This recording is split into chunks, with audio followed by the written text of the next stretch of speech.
ये जैसा कि हमने देखा कि हमको पर्टिकुलर इंटीग्रल निकालने के लिए ये हम कंप्लीट सॉल्यूशन देखते हैं किस तरह से। ये हमारे पास प्रॉब्लम दी हुई है, solve the following problem. 4d2y/dx² plus 4dy/dx minus 3y equal to e⁻²x। तो यहाँ ये हमारी प्रॉब्लम है। यहाँ प्रॉब्लम में हमारे पास ये x की वैल्यू किस तरह की आ रही है, e वाली पावर में आ रही है, एक्सपोनेंशियल वाली x की वैल्यू है। तो जैसा कि हमने पहले इसका मेथड देखा था, एक्सपोनेंशियल में हम क्या करेंगे, ये उसका a जो d है उसको a से रिप्लेस कर देंगे, जो a की।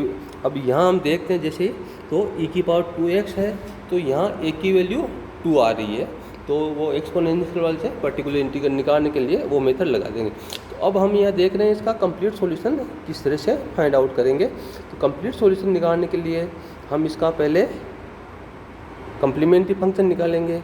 कम्प्लीमेंट्री फंक्शन निकालने के बाद में इसका पर्टिकुलर इंटीग्रल निकालेंगे, फिर दोनों को ऐड करेंगे तो वो उसका कंप्लीट सॉल्यूशन होगा। तो अब देखते हैं इसका सॉल्यूशन कैसे करते हैं। ये हमारी दी हुई इक्वेशन है, इस इक्वेशन को हम ये डी वाले उस मेथड में इस इक्वेशन को डी वाले फॉर्मेट में लिख देंगे। तो ये इसको हम लिख देंगे तो 4d² प्लस 4d-3 और ये y इक्वल टू 0, ये इसको डी के फॉर्मेट में लिख देंगे। अब इसका ऑक्सिलरी इक्वेशन हम लिखेंगे। तो ऑक्सिलरी इक्वेशन इसकी क्या होगी, ऑक्सिलरी इक्वेशन ये कम्प्लीमेंट्री फंक्शन निकालने के लिए उसका जो कांस्टेंट कोफिशिएंट है उसको हम 0 इक्वेट करते हैं, इक्वल टू 0 रख के करते हैं। तो हमने इसका ये इक्वल टू 0 रखा और इस कम्प्लीमेंट्री फंक्शन के लिए इसकी ऑक्सिलरी इक्वेशन लिखी। ऑक्सिलरी इक्वेशन क्या होगी, 4d² plus 4d-3 equal to 0। अब ये एक हमारी ये एक्सप्रेशन है, एलजेब्रिक एक्सप्रेशन, इसका हम d की वैल्यू निकालते हैं। तो इसके फैक्टर्स करेंगे, फैक्टर्स करने पे जो हमारा मेथड है ये इसका ये मिडिल टर्म को स्प्लिट की है।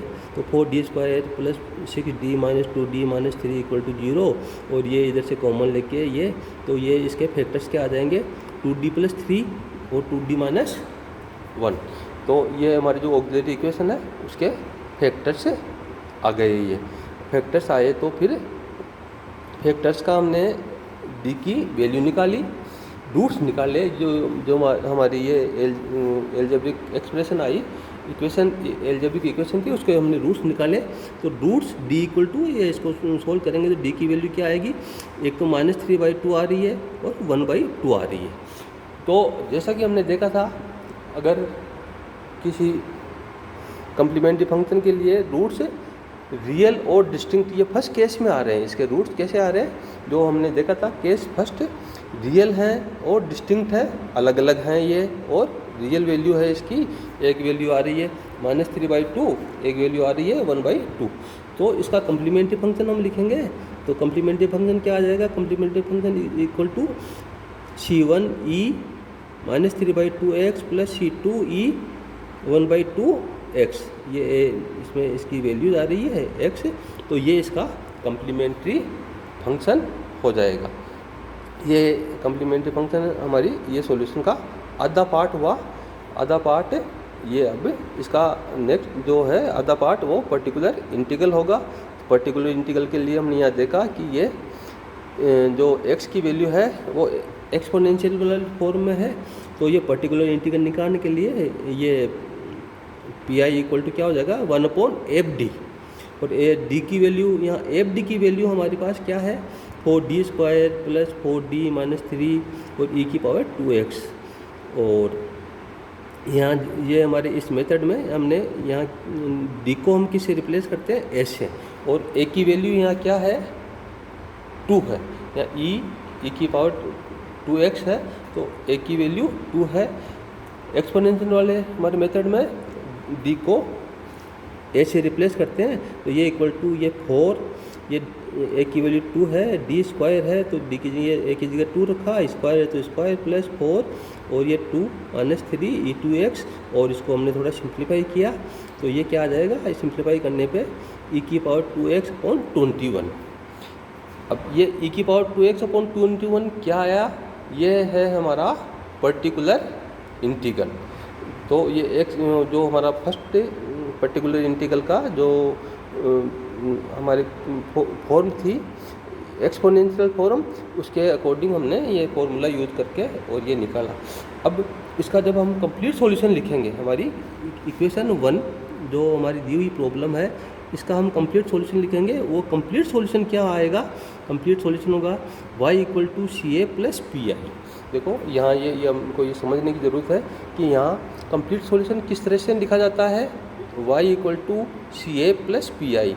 ऊपर जो आधा पार्ट हमने फाइंड आउट किया वो कॉम्प्लीमेंट्री फंक्शन था, ये आधा पार्ट फाइंड आउट किया वो पर्टिकुलर इंटीग्रल है, और अब इसका कंप्लीट सॉल्यूशन क्या होगा, सी ए प्लस पी आई।